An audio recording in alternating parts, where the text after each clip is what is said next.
Good morning. I am so sleepy. Mag-ipon muna ako ng lakas and then I will be back.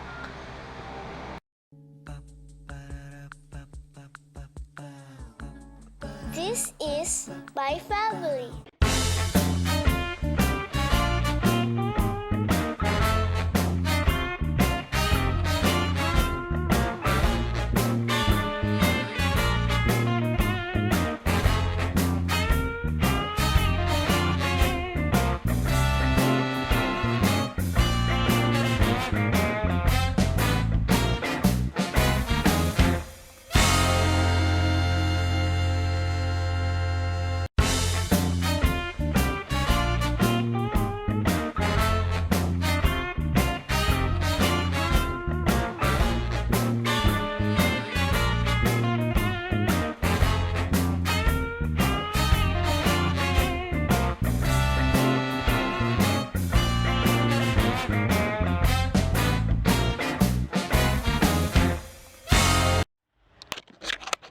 Sa mga may asawa na, anong ginagawa niyo kapag bad trip kayo?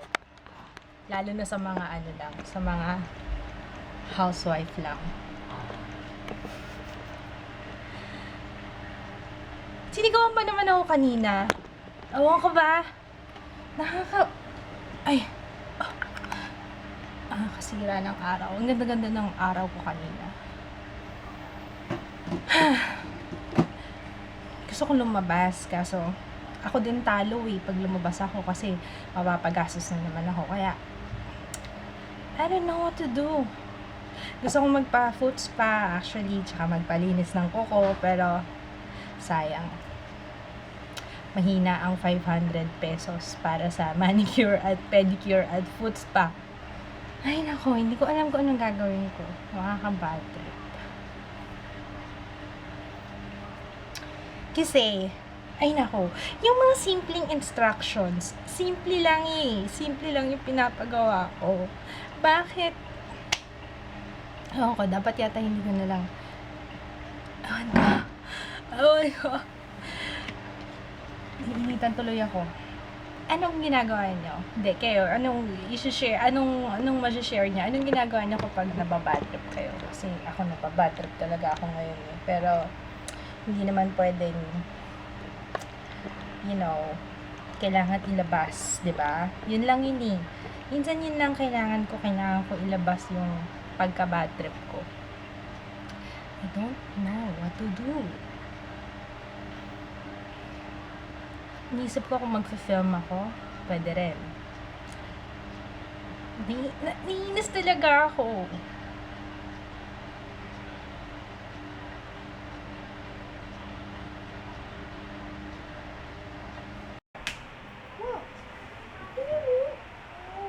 Gusto ka nga dun. Ay, masaktan. Nakaka-insta na sa akin.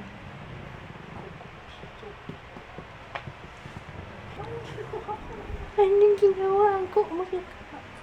Gusto ka. Kaya mo siya. Nakakainis, nakakabwisit. Sinira yung araw ko. Nag-workout pa man din ako. Ano to? Ay, sus Maria Jose. Oy, mabango. Kakaligo ko lang. Ano tayo? Aircon tayo. Okay.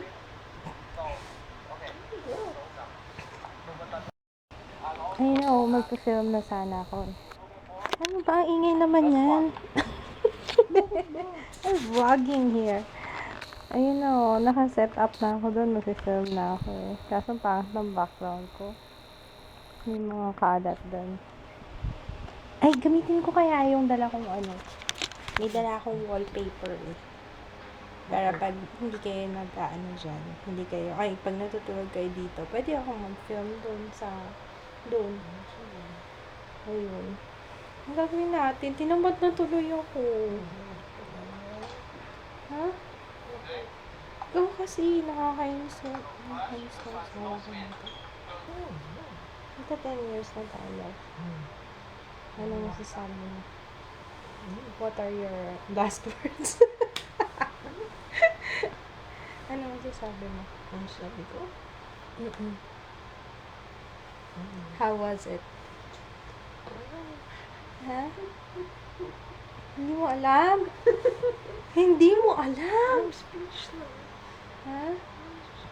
Oo. Alam nyo, kaya ayaw kong din mag-husband tag kami. Actually, ayoko din. Kasi, ano to eh, may sarili siyang mundo. Kaya nga pinakasalan ko yan eh. Kasi hindi siya palasalita. Kaya nga weak-licked. Kasi ako yung madaldal, ako yung puro salita, siya yung hindi nagsasalita. Nagsasalita naman siya, pero limitado lang yung mga sinasabi niya. Kagaya niyan, yan, pag nag-open ako ng topic, wala na, may sarili siyang mundo sa isang sulok. Yan. Feeling ko ano to eh, undiagnosed autistic.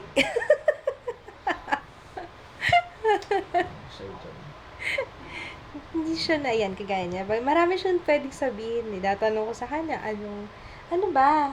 How was your 10 years with me? Ayos-ayos lang sa tanong ko.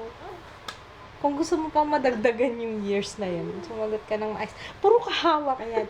More on ano to eh. More on physical. Hindi siya yung tawag doon, hindi siya masalita. Pero, ano siya, puro gawa. Yan, kagaya niya, nakahaplos.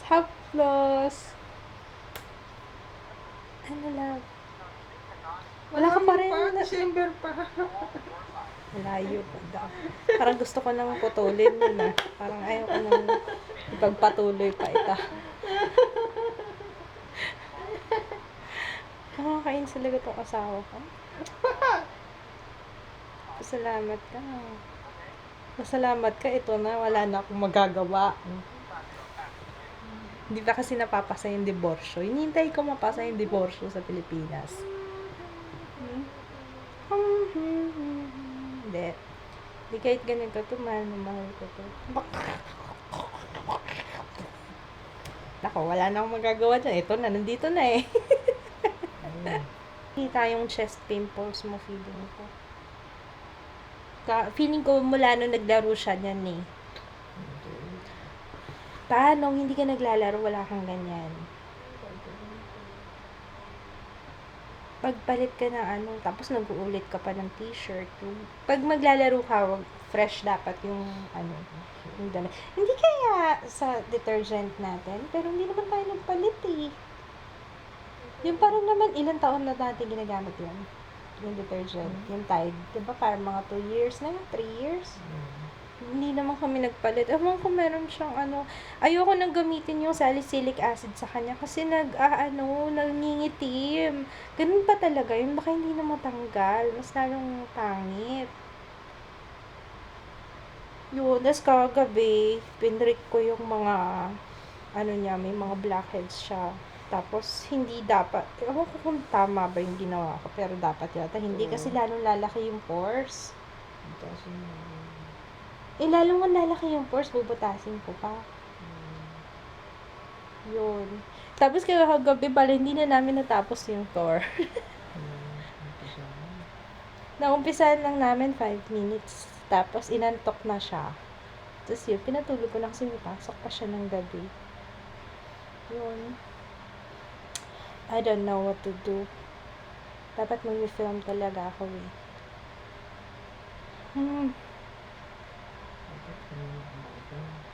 Oo nga, dapat nga kaninang umaga. Pero hindi. Kasi I have stuff to do in the morning. Sleeping. Sabi mo? Ano sabi mo? Curly hot. Hindi to curly, wavy eh. Wavy hot. Gusto mo ganito lagi haircut? Oh yeah. Talaga, hindi na naayos yung pakita ko yung outfit mo, outfit of the day. Outfit of the day ni Papa. Gusto niyo makita? Hindi, wag na, joke lang. Ay, sorry! Na-istorbo yung baby ko. Sabi ni Jaya, pag nanganak na daw ako, tinatanong niya sa akin kung ano daw yung ipapangalan ko sa magiging baby brother niya. Hindi pa nga ako buntis. Sige, baby, just in case. Anong naisip mo? Wala nga eh. Wala. Sabi mo may idea ka na. Wala. Tinatanong lang kita kung meron. Wala ka pang idea. Pero gusto mo may F din kasi si Papa mo, Francisco. What if gawin natin junior? Junior Yes, junior. Ayun, I filmed something. It's a collab video kasi medyo matagal na rin akong hindi nakapag-collab. Ha? Ate, ilong ko. What? Mamay, basta secret. It's a surprise. Tayo ka kaya. Careful, mauntog ka. Ayan. Siyempre, hindi ko muna sasabihin, it's a surprise. And I'm wearing red lipstick kasi it's Valentine's. And sa ngayon, lagi kong, I love it. Kasi tingnan niya, hindi siya, mas gusto ko talaga lip paint kesa yung mga malagkit na, yun. Ay, nako.